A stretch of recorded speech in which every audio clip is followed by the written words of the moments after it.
And joining us now, New Jersey Democratic Senator Cory Booker joining us. He is the co-sponsor, one of the co-sponsors of the new police reform legislation that was unveiled today by congressional Democrats, House and Senate this morning. Senator Booker, thank you very much for being with us. Let's talk about what is included here and what is potentially doable under federal control. This would ban chokeholds. It would investigate local police departments and permit a registry of police officers who have long records, as Officer Chauvin has a long record of some of these complaints against him.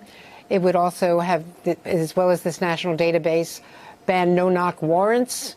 A number of these changes, though, but what can be done federally, since local law enforcement is very much a state and local issue? Well, it actually can do a lot. This is the most sweeping legislation for police accountability ever. And we know this. Voting is actually a state issue and a local issue, but the federal government played a profound role through the Voting Rights Act. And this is along similar lines. To make federal law the ability to hold police officers accountable. Right now, from qualified immunity, which undermines 1983 civil rights law, that you can't civilly hold people accountable who violate the common standards, common decency and civil rights of others, to even creating a standard for criminal prosecution on the federal level of police when localities don't do their job. It creates an achievable standard when those police do things that are very much against the law. This idea of having a national database is actually not just common sense, but urgently needed, because you can have a police officer with massive misconduct charges against them in one jurisdiction. They could leave and go to another state and easily get hired because there's no tracking of that data. So this is common sense rules that will actually help protect people, create actually tools which localities can use to have much more transparency into policing, much more accountability and data available. That's really going to help to move policing to where it needs to be, where everyone, regardless of the color of your skin, can ensure that you get equal treatment under the law. And so these are powerful tools, and I'm just happy to be one of the co-authors of this legislation, the most sweeping of its kind ever in our history. Let me ask you, though, about the practical effect when you've got someone like Jeff Sessions, during his brief tenure as Attorney General, basically dismantling what President Obama had put in place in terms of the enforcement of consent orders against local police departments, against cities where it was established under the civil rights law that there was a pattern in practice of going against African Americans. Right, and that's a powerful tool in the toolbox. And when you have a president like Donald Trump and an attorney general like Jeff Sessions or Barr, you're going to have challenges with that tool. But our bill seeks to really empower state AGs to be able to do the kind of pattern and practice investigations as well. And so within this bill, regardless of who the President of the United States is and the AG, there are tools being given, straight out bans on chokeholds, on no-knock warrants, on racial profiling. Some police precincts have all around the country, police departments have banned those practices, but those are a matter of their local policies. This would make them federal law. So there's multiple tools in the toolbox in this legislation that, even with a president who's unwilling to engage in police accountability and holding us to standards of justice and equality under the law, there are a lot of things that would make very strong changes. But Andrea, you're absolutely right on 2 points you're making. One is, this does not alleviate the urgency for states and local communities to take responsibility for policy and law changes as well.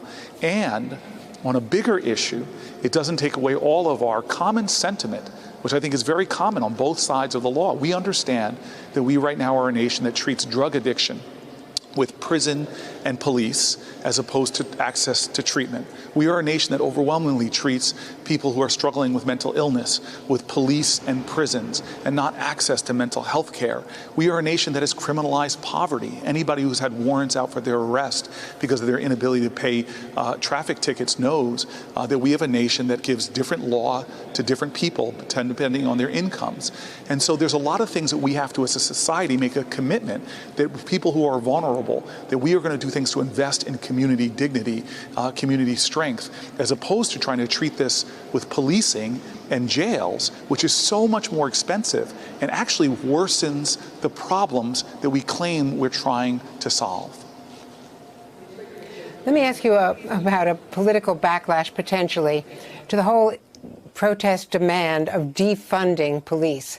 Now, I know it's in many cities, such as, or beginning in Los Angeles and New York, to be reallocating money for other kinds of enforcement or other kinds of community work. But defunding could be used by opponents, by the president, to demonize Democrats in this election year, both in the Senate and, of course, the national campaign. And do you have any, as a former mayor, do you have any sympathy for what Mayor Frey in Minneapolis experienced, where he's a police reformer elected on police reform, and he was shouted out of a rally, out of a protest rally this weekend? Well, anytime you hear a slogan being articulated by activists who are seeking an end that could probably inspire a lot of common folks, you can be sure that Donald Trump is going to try to weaponize that slogan. He tried to weaponize Black Lives Matter. He tried to weaponize a Green New Deal. And he's trying to weaponize these. But again, listen to the activists, the spirit of what they're calling to. A society that invests in human well-being, therefore not necessitating as much of an investment in police departments. I was a mayor who the biggest line items we had in our budget were for policing. And I would defend those budgets because of the urgencies, because we were not, as a larger society, creating systems of mental health care, creating systems that supported the low-income communities. We have to have a larger conversation in this country about where we have taken our dollars. Between the time I was in law school to the time I was mayor of that big city, we were building a new jail or prison every 10 days to become this nation that claims we're the land of the free. With only 5% of the nation's population, we incarcerate 1 out of every 4 people on the planet Earth.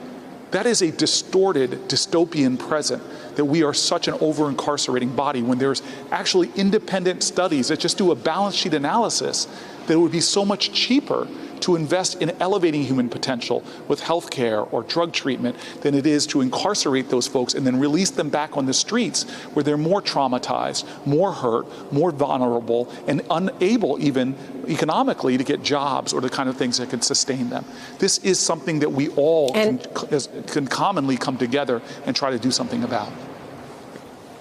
And I know you've acknowledged very openly that you had things to learn as well because of the problems of the Newark police force, and that did have a consent order against it. But I'm just wondering, bottom line, in the few moments we have left, if you cannot get the United States Senate, Republican-controlled, to vote against lynching because of Rand Paul, how are you going to get this police reform through the Senate? Well, Rand Paul won't win. 99 senators have shown that they've approved of this legislation. And I know how the Senate works. Remember, Strom Thurmond held up civil rights legislation. It's the longest filibuster in Senate history. He won't win. And I know we will make these changes, not just on passing anti-lynching, but we are going to pass federal policing legislation. It's going to happen. Why? Because this is the right side of history. It's going to take work, it's going to take struggle, and that's why, to all of the good people who are out there nonviolently protesting, a bill that we just wrote wouldn't have been possible a month ago if it wasn't for the persistent demands of diverse people who are out there protesting. We know nothing is easy. Continue the protests, nonviolent protests, continue the pushing, and we will get things done on the federal level, as we did with workers' rights legislation, civil rights legislation, suffrage legislation. You name it, it passed because there were people demanding the change in the streets, willing to protest, sacrifice, and struggle for that change. Hey there, I'm Chris Hayes from MSNBC. Thanks for watching MSNBC on YouTube. If you want to keep up to date with the videos we're putting out, you can click subscribe just below me, or click over on this list to see lots of other great videos.